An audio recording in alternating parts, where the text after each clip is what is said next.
সকলকে সংগ্রামী অভিনন্দন। সময় খুবই শর্ট। আমাদের মধ্যে উপস্থিত আছেন ইন্ডিয়ান সেকুলার ফ্রন্টের রাজ্য কমিটির সম্পাদক মাননীয় বিশ্বজিৎ মাইতি মহাশয় এবং স্টুডেন্ট ফ্রন্টের রাজ্য কমিটির এবং জেলা কমিটির দায়িত্বশীল লড়াকু সৈনিক। আজকের এই দত্তপুকুরে অনেকে ভাবছেন যে ইন্ডিয়ান সেকুলার ফ্রন্ট এবং স্টুডেন্ট ফ্রন্ট এরা আজকের দত্তপুকুরে কেন আবার এই মাইক টাইক লাগিয়ে আওয়াজ তুলছে। এটা অনেকের কপালে ভাঁজও অনেকের হয়তো পড়ছে। তবে তাদের উদ্দেশ্যে বলি, ইন্ডিয়ান সেকুলার ফ্রন্ট দেশের স্বার্থে, দেশের জনগণের স্বার্থে রাজনীতি করেন। কোনো ধর্মকে প্রমোট করার জন্য, কোনো ধর্মকে প্রচার করার জন্য এরা রাজনীতি করেন না। আপনারা দেখেছেন আমাদের বিধায়ক, ভাঙড় বিধানসভার বিধায়ক পীরজাদা নওশাদ সিদ্দিকী সাহেব, তিনি সর্বসময় মানুষের জন্যই লড়াই করছেন। আর আমাদের এই উত্তর 24 পরগনার গর্ব ইন্ডিয়ান সেকুলার ফ্রন্টের রাজ্য সম্পাদক মাননীয় বিশ্বজিৎ মাইতি মহাশয়, তিনিও সর্বসময় দেশের জন্য, দেশবাসীর জন্য সারা রাজ্য জুড়ে সর্বসময় আন্দোলন এবং পথে রাস্তাতে আছেন। আজকের এই দত্তপুকুরে কলেজ চাই। দত্তপুকুরের কলেজ কেন প্রয়োজন?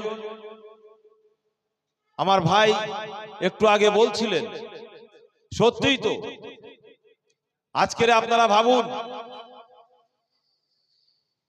এই দত্তপুকুর যারা বিগত দিনে দায়িত্ব নিয়ে কাজ করেছেন এবং কাজ করছেন, তারা বুকে হাত দিয়ে বলতে পারবে না যে এই দত্তপুকুরের বুকে একটা উন্নয়নমূলক ভালো কাজ করেছে। আমার ভাই বলছিলেন যে একটা স্টেডিয়ামের কথা। আজকের দিনে ছেলেপুলেদের, যুব সমাজকে গাঁজায়, মদে, চৌরসে, বিভিন্ন নেশার মধ্যে ডুবিয়ে দেওয়া হচ্ছে। তো তাদের খেলাধুলোর মধ্যে ঢোকানো যাবে না কেন? যদি খেলার মধ্যে ঢোকানো হয়, যদি ভালো স্টেডিয়াম বানিয়ে দেওয়া হয়, সেখানে ভালো পরিবেশ তৈরি করে দেওয়া হয়, তাহলে ভালো ছেলে তৈরি হবে, ভালো মন মানসিকতার সন্তান তৈরি হবে। সেটা হবে দত্তপুকুরের গর্ব। অতএব এই কাজ করা যাবে না। তার জন্যই তারা চাইছে না যে এই দত্তপুকুরের উন্নয়ন হোক। কিন্তু আমাদের ইন্ডিয়ান সেকুলার ফ্রন্ট এবং ইন্ডিয়ান সেকুলার ফ্রন্টের ছাত্র সংগঠন স্টুডেন্ট ফ্রন্ট, তারা চাইছে যে এই দত্তপুকুরে ভালো একটা স্টেডিয়াম তৈরি হোক এবং এরা চাইছে যে এই দত্তপুকুরে একটা কলেজ তৈরি হোক, যাতে এলাকার সন্তানদের পড়াশুনো করার জন্য বাইরে না যেতে হয়। কেন বাইরে আমরা তো লক্ষ্য করে দেখছি ডিগ্রি কলেজগুলোতে কি হচ্ছে। মিডিয়া, মোবাইল থেকে শুরু করে, ইউটিউব থেকে শুরু করে কোনো কিছু খোলার আর উপায় নেই। ছোট বাচ্চা, যার এখনো জ্ঞান বিবেক বুদ্ধি হয়নি, সে বাচ্চাটাও জিজ্ঞাসা করছে, বাবা, মা, আজকের মোবাইলে দেখছিলাম ধর্ষণ, এটা আবার কি কেস? ভাবুন কোন রাজ্যে আমরা বসবাস করছি। দাদাদের অত্যাচার ছোট বাচ্চারা আর মেনে নিতে পারছে না, সেরকম জায়গা তৈরি হয়ে গেছে। এই দত্তপুকুরে একটা সুপার স্পেশালিটি হসপিটালের দাবি রেখেছেন। এ দাবি তো অতি বাস্তব। কেন আমাকে বারাসাতে যেতে হবে? কেন আমাকে কলিকাতায় যেতে হবে? একটা সুশিক্ষার জন্য, সুস্বাস্থ্যের জন্য আমাকে দৌড়ে শহরের বুকে যেতে হবে কেন? আমাদের এই এলাকাগুলোতে নেই কেন? তার দাবি তারা তুলেছেন। আরো একটা উন্নত মানের দাবি ভাইয়েরা করছিলেন, সত্যি অতি বাস্তব। এই দত্তপুকুরে যে স্টেশন আছে, আমরা রেল দপ্তরকে জানাবো, প্লাস আপনাদেরকেও বলি, এই দত্তপুকুরে 3 নম্বর প্ল্যাটফর্মে একটা টিকিট কাউন্টার খুলতে হবে। এটা অতি অবশ্যই দরকার। কেন আমরা লক্ষ্য করে দেখেছি এপার থেকে ওপারে টিকিট কাটতে যাওয়ার জন্য অনেকের ট্রেন ছেড়ে যায়, কাজে অফিস আদালতে সঠিক সময়ে পৌঁছাতে পারে না, অনেকে হসপিটালে সঠিক সময়ে পৌঁছাতে পারে না, অনেকে এপার থেকে ওপারে যেতে রেলে কেটে মারা যায়। আমরা তাই দাবি তুলেছি যে আমাদের এপারে অতএব এই 3 নম্বরে আমাদের টিকিট কাউন্টারের ব্যবস্থা করতে হবে।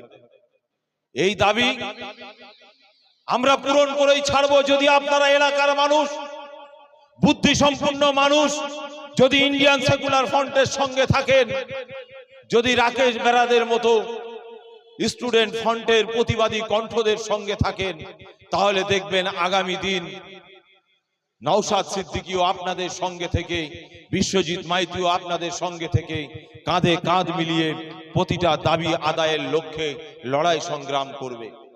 পীরজাদা নওশাদ সিদ্দিকী সাহেব তানার নামে, বিশ্বজিৎ মাইতির নামে বিভিন্ন রকম তকমা লাগানো হয়। আজকের এলাকার মানুষকে আমরা বলতে চাই, আপনারা আমাদের ভাইজানদের দেখুন, বিশ্বজিৎ মাইতি মহাশয়কে দেখুন, রাকেশ বেড়াকে দেখুন, তারা যে রাজনীতির কথা বলে, স্বচ্ছ দুর্নীতি মুক্ত সমাজ গড়ার কথা বলে, তারা শিক্ষার কথা বলে, তারা স্বাস্থ্যের কথা বলে, তারা অন্যায়ের বিরুদ্ধে রুখে দাঁড়াবার কথা বলে, তারা আপনার বাচ্চার ভবিষ্যতের কথা বলে, আপনার কৃষি সমাজের মানুষের কথা বলে, তারা প্রতিটা বিষয়ে তারা আন্দোলন করে। তাদের উদ্দেশ্য হচ্ছে একটাই, দেশ গড়ার লক্ষ্য এবং দেশের মানুষকে এগিয়ে নিয়ে যাওয়ার লক্ষ্যে তারা লড়াই করে, সংগ্রাম করে।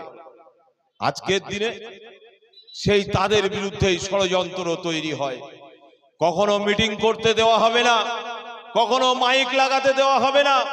সেজন্য তো আমি বললাম যে আমাদের চেয়ারম্যান তিনি বাঘ ভাল্লুককেও ভয় খান না, নদী জল পানি কিছুতেই ভয় খান না।